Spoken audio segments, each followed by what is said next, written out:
is Laura Wachira. I am married to Brian Wachira. I am a mother of 2 amazing girls, and both of them are preterm babies. Hope is 15 months and Emma is 4 months.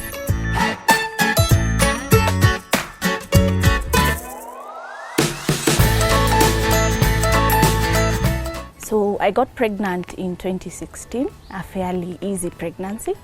I didn't have any complications, I didn't have any cravings. It was a normal, stress-free pregnancy.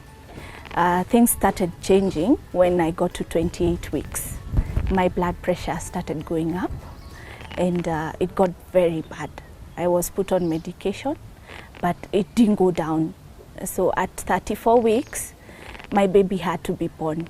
And so I had an emergency CS, and my baby was born at 1.5 kgs. It was a very stressful time for us because I had not had an experience like this before, and my baby was very small and she had a lot of complications. She had sepsis, she had the yellow jaundice, and so we stayed in hospital for 35 days. And that was the most difficult time of my life. So what would happen, we would go to hospital every morning for me to express milk for her, and then I would stay with her in the incubator the whole day.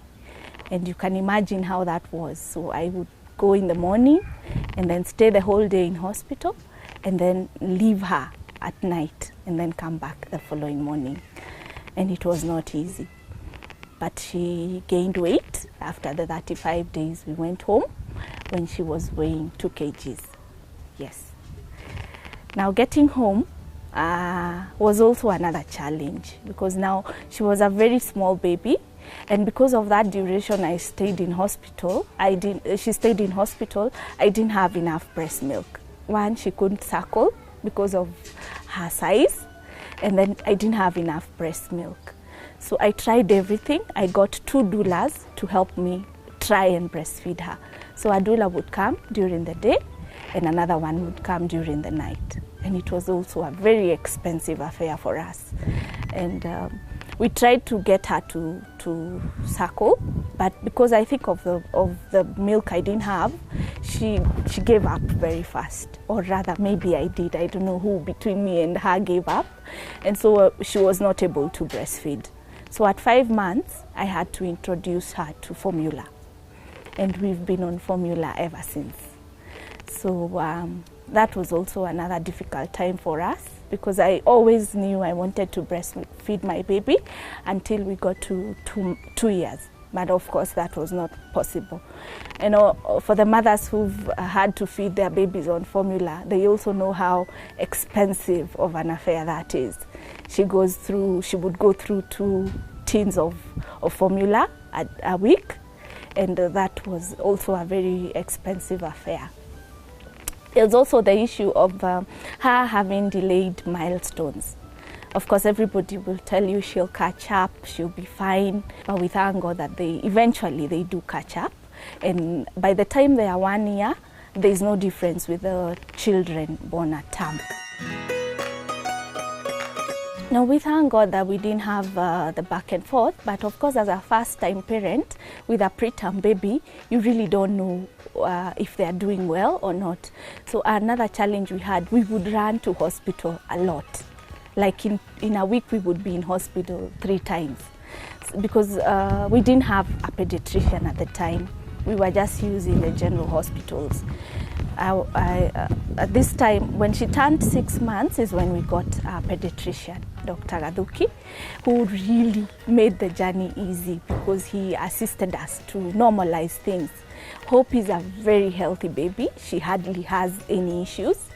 We have the kawaida cold and flus, but we don't have any health complications. But before that, we didn't know that. So we kept rushing her to hospital because we were not sure whether she was doing fine, whether she was gaining weight the way she was supposed to.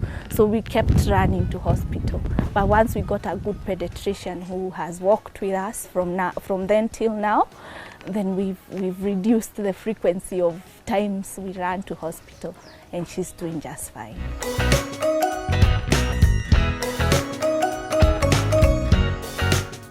baby number 2, another dramatic turn of event. So I conceived baby number 2 when I was on IUD. I had the copper T. Yeah, and oh my goodness, it was a very difficult time. Hope was 9 months at the time when I found out that I was 20 weeks pregnant. My baby was big and I didn't know, and because my gynecologist had given me a guarantee of 5 years, I was not expecting to be pregnant.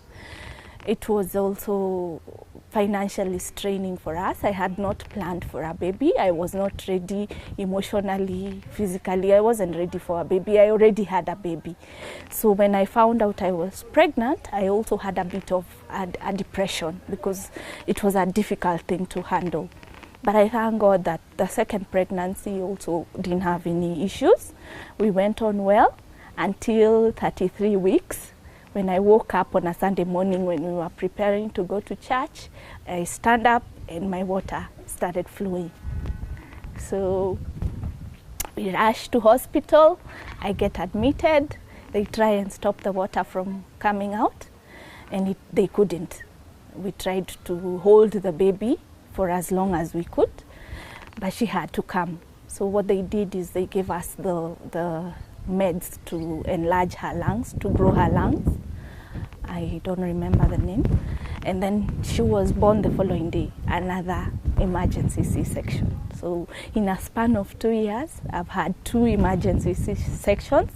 The second baby was a bit big. She was 2.3 kgs. So we didn't stay in hospital for long. She didn't have any complications. We stayed for a week and then we came home. My kawaida issue of not being able to breastfeed came back.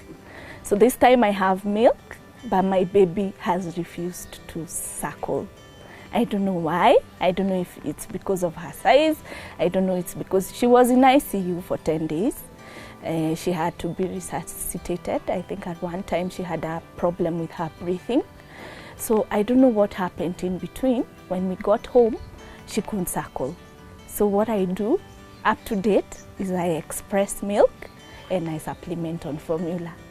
So I have 2 under 2 children, both on formula, and both of them cannot breastfeed. That is my biggest challenge as a mother, because sometimes I feel like I have failed, not being able to breastfeed my children.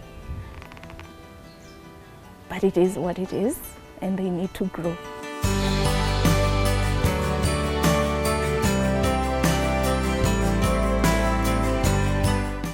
It fails 1 in 99%, 1 in, I think 1% failure rate. I don't know why I fell under the 1%, but he says it could have moved.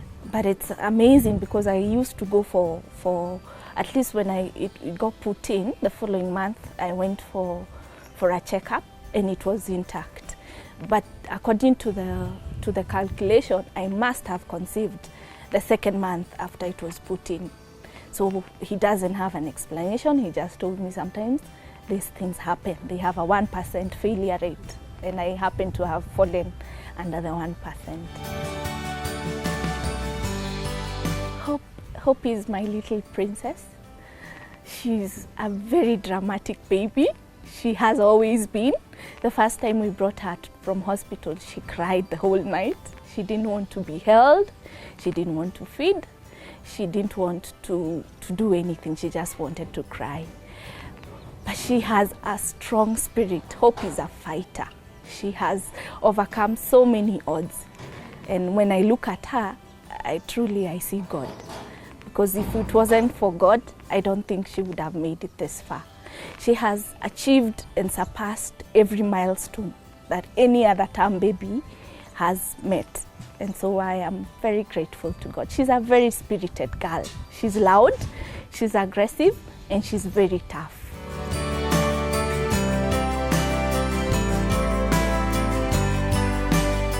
Neema is a quiet baby. She is the easiest baby you will ever have. She hardly ever cries. She's a good feeder. At 4 months, we are sleeping through the night. So that is awesome for me. I had a different experience the first time. And she's a very quiet baby. She's the opposite of Hope, but in a good way. I had my mom's sister. My mom is deceased, so I have my mom's sister. She used to come and stay with me during the night. At that time, my husband used to have a night job. So during the day, he would be with me. He would assist with the baby. He would feed her. He would change her. At least I'd get to sleep. During the night, when he went to work, it was me and Hope. And at one time, I was so stressed up because of that experience. I asked him to quit his job because he would leave me with Hope. At that time, I was very scared of being left alone with her because I didn't know how to handle her. And then it was easier when he was around. Let me just say that. It was easier when he was around. When he was away, it was a bit difficult, at least the first 2 months. But after time, so what we did, because we didn't know how to bathe her, we didn't know how to feed her, we didn't have that experience from hospital. What we did, we got doulas, like I had mentioned earlier. So we had to hire 2 doulas, one would come during the day and another one would come during the night. And she would assist me. She taught me how to massage the baby, how to wash her, how to change her. So it got easier with time. But the first 3 weeks were quite difficult for us, yes. It did. In fact, I'm at a place where I tell God, if He chooses to give me another preterm baby, I'm fine with it because I think I can do this. And also, I was so afraid of the concept of having a preterm baby. I didn't know what that meant. Did it mean that my baby would have challenges? Did it mean my baby was lesser of a baby than the other babies? But I have come to realize that the only difference between preterm babies and term babies is that preterm babies come earlier. There is no other difference. They are kawaida babies. They are able to do what every other baby is able to do, and they are God's gift to us. So I am not afraid. Right now I'm very strong. I see mothers who have preterm babies, and I feel what they are going through. Any new mom who's at the point where I was of being scared whether you're doing the right thing, are you going to break the baby, are they going to make it through, I am able to encourage them because I know it can be done over and over again. Be strong for your baby. They need you to be stronger than usual. Don't listen to too many things that people will tell you, because people will tell you a lot of things about what your preterm baby cannot be able to do. You will get a lot of advice. Some of it may work for you, some of it may not work for you. Listen to your baby, have faith to your baby, have faith in your baby, and be confident. It gets easier. It does.